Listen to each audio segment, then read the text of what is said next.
Hello, Kat Galang, Teacher Annabelle of Inday Name. Ano yung naiisip mo pag narinig mo yung pangalang Nora Honor? Siyempre, superstar. I mean, Miss Nora, incomparable na yan eh. They are the legends. Nandiyan na sila. Kahit wala pa kami or may darating pang bagong generation. Sila na talaga yung mga humubog sa pelikulang Pilipinas. So, a superstar.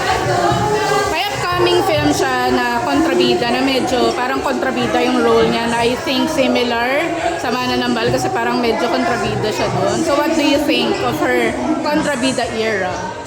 I wanna see. I really wanna see. Kasi di ba po, madala siya yung protagonist lagi sa kanyang mga pelikulang nagawa. So, and it's different right now kasi syempre ang mga makakasabay ni Miss Nora, mga bagong generation na rin.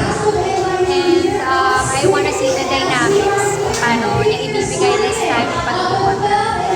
So speaking of upcoming films, matanong lang kita, Picture mo daw. sige, With a cast po yata.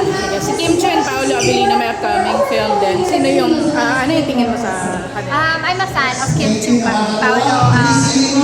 Kasi galing ako sa What's Wrong with Secretary Kim. So, I've worked with him.